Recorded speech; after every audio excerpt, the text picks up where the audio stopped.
Mega ಧಾರಾವಾಹಿ ಇರಲಿ sir, ಆ ಥರ ಧಾರಾವಾಹಿ ಬರುತ್ತಾ ಇವಾಗ? ಕರೆಕ್ಟ್ ಅಲ್ವಾ? ಕತೆ ಯಾವ್ಯಾವ ದಾರ ಹೋಗ್ಲಿ, ನಮ್ದೊಂದು ಸೀನ್ ಬರಬೇಕಂತೆ ಮಧ್ಯ, ಹಳೆ ಪಿಕ್ಚರ್ ಥರ ಬರ್ಣ ಅವ್ರ ಸ್ಕ್ರೀನ್ ಪ್ಲೇ.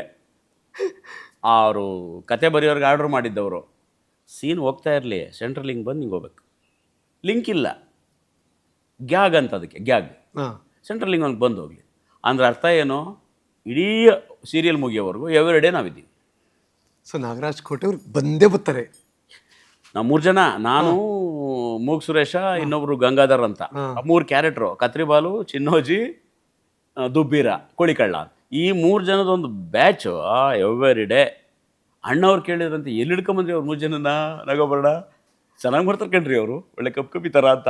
ಅವ್ರು ಶೂಟಿಂಗ್ ಬಂದಂಗೆ ಬರೋಣ ಅವ್ರು ಹೇಳೋರು, ಅಣ್ಣವ್ರು ಕೇಳ್ತಿದ್ರು ಕಣ್ರಿ ನಿಮ್ಮನ್ನ ಇವತ್ತು ಅಂತ. ಅಯ್ಯೋ ಸರ್ ನಮಸ್ಕಾರ ಸೊ ಎಲ್ಲೋದ್ರು ನಿಮ್ಮನ್ನು ಗುರ್ತಿಡಿದ್ರು, ಎಲ್ಲೋದ್ರು ನಿಮ್ಮನ್ನ ಕೇಳ್ತಿದ್ರು. ಚಿನ್ನೋಜಿ ಅಂತಲೇ ಕರಿತಿದ್ದಿದ್ದು, ಚಿನ್ನೋಜಿ ಅಂತ. ಆಮೇಲೆ ಎಂಟೈರ್ ಹಾಸನ ಜಿಲ್ಲೆಯಲ್ಲಿ ಸ್ಟಾರು. ಸ್ಟಾರ್. ಅಯ್ಯೋ ಆ ಕಾಲ ಸ್ಟಾರೇ ನಾವು. ನೈಸ್. ಯಾಕೆಂದರೆ ಚಂದನ ಬಿಟ್ಟರೆ ಉದಯ ಟಿ ವಿ ಒಂದೇ ಸ್ಟಾರ್ ಆಗದೆ ಇನ್ನೇನು ಆಯಿತಾ. ಮಧ್ಯಾಹ್ನದ ಸಮಯದ ಮೊದಲನೇ ಧಾರಾವಾಹಿ, ಜನಕ್ಕೆ ಅದೊಂದು ಆಶ್ಚರ್ಯ, ಮಧ್ಯಾಹ್ನ ಸೀರಿಯಲ್ಲೇ ಬರ್ತಿರಲಿಲ್ಲ. 2 ಗಂಟೆಗೆ ಊಟ ಮಾಡಿಬಿಟ್ರೆ ಇನ್ನೇನು ಕೆಲಸ,